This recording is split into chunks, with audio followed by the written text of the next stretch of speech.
এ বিষয়ে বিস্তারিত আলোচনা করতে আমাদের স্টুডিওতে এই মুহূর্তে উপস্থিত আছেন আন্তর্জাতিক সম্পর্ক বিশ্লেষক সিরাজুল ইসলাম। যুক্ত হচ্ছে তার সঙ্গে। সিরাজুল ইসলাম, আপনাকে স্বাগত এখন বিদেশে। প্রথমেই জানতে চাচ্ছি, এই যে ইরানের সর্বোচ্চ নেতা আয়াতুল্লাহ আলী খামেনির, তাকে আসলে যে হত্যা করা হয়েছে, কিভাবে আসলে হত্যা করা হলো? শনিবারের কথা যদি আপনাকে বলি, শনিবারে একটি বৈঠক করা হয়েছিল ট্রাম্পের সঙ্গে। ইরানের যে প্রেসিডেন্ট রয়েছেন, ইরানের যে আয়াতুল্লাহ আলী খামেনি, তার সঙ্গে তার যে উপদেষ্টারা রয়েছেন, তাদের সঙ্গে একটি গোপন বৈঠক হচ্ছিল সুরক্ষিত বাংকারে। সেই বাংকারে তাদেরকে হত্যা করা হয়েছে এবং এই যে হত্যা, নির্মমভাবে তাদেরকে হত্যা করা হলো, এটি নিয়ে আসলে কোনো গণমাধ্যম কথা বলেনি, বা কিভাবে হত্যা করা হলো এটি নিয়েও কোনো এখন পর্যন্ত কথা হয়নি। তো আসলে এই যে চরম উত্তেজনা পারমাণবিক সংঘাতের দিকে যাচ্ছে কিনা, আপনার কি মনে হচ্ছে? আপনাকে ধন্যবাদ। প্রথম কথা হচ্ছে যে সর্বোচ্চ নেতাকে কিভাবে হত্যা করা হয়েছে এই ব্যাপারে গণমাধ্যমে খুব বেশি একটা খবর আসেনি। তার কারণ হচ্ছে যে যুদ্ধ পরিস্থিতি, তো প্রথমত যুদ্ধ পরিস্থিতি, এবং সেখানে মার্শাল ল জারি করা হয়েছে বলেই গতকালকে আমি শুনেছি ইরানে। তারপরে ধরুন যে খুব গোপনীয় ব্যাপার, এবং সর্বোচ্চ নেতা যে ভবনে থাকেন বা যে এরিয়ায় তিনি থাকেন, সেই এরিয়াতে সাধারণ কোনো লোকের যাওয়ার কোনো সুযোগ কিন্তু খুব একটা নেই। অনেক বেশি নিরাপত্তা, কয়েক স্তরের নিরাপত্তা সেই জায়গা থেকে।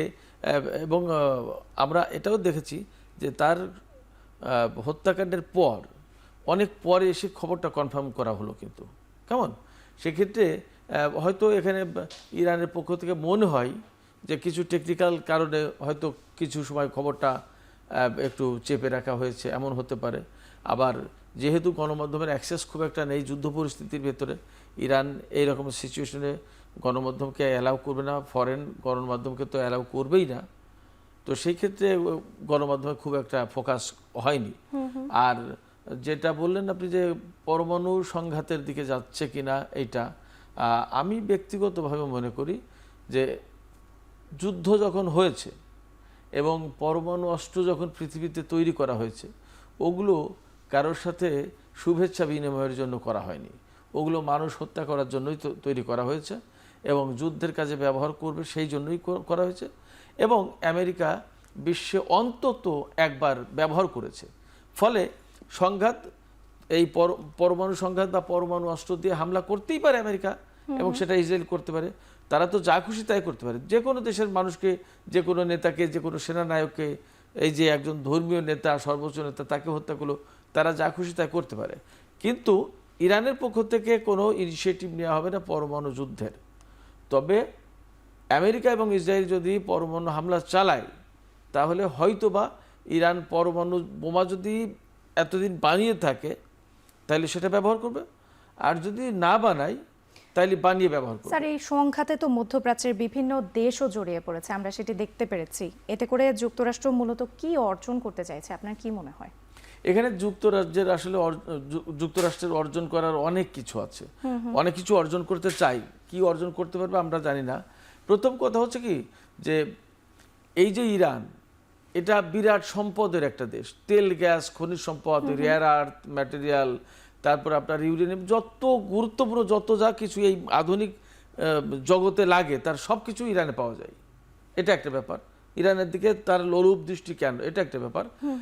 এই বিষয়গুলো সে কিন্তু তার ইচ্ছা মতো ভোগ বিলাস করছিল। বিপ্লবের পরে ইরান থেকে আমেরিকাকে অ্যাকচুয়ালি এক্সপেল্ড করেছে। ফলে ইরানে ফিরে আসে, এবং তার ওই জিনিসগুলো প্রয়োজন, তো ফলে সে বারবার চেষ্টা করছে এখানে ফিরে আসার জন্য। এটা একটা দিক। আর একটা দিক হচ্ছে যে নিউ মিডল ইস্ট প্ল্যান আছে একটা, টোটাল মধ্যপ্রাচ্য নিয়ে, এবং চীনের পাদদেশ পর্যন্ত, ভূমধ্যসাগরের উপকূল থেকে চীনের পাদদেশ পর্যন্ত এই যে বিরাট একটা অঞ্চল, এই অঞ্চলকে গ্রেটার ইসরায়েল প্রতিষ্ঠা করতে চায়। এটা ইসরায়েলের স্বপ্ন, এবং আমেরিকান নিও কনজারভেটিভ যারা, তাদের একটা প্ল্যান আছে। সেই প্ল্যানটার নাম হচ্ছে নিউ মিডল ইস্ট প্ল্যান, নতুন মধ্যপ্রাচ্য পরিকল্পনা। এই পরিকল্পনা বাস্তবায়নের চেষ্টা করে আসছে সুদীর্ঘ দিন ধরে, বিভিন্নভাবে তারা করেছে। ইরাকের সরকার পতন ঘটিয়ে দিয়ে, তালেবানদের পতন ঘটিয়ে দিয়ে, এই দুই দেশে আমেরিকা অবস্থান নিয়ে মাঝখানে ইরানকে ফেলে ইরান দখল করতে চেয়েছিল, সেটা পারেনি।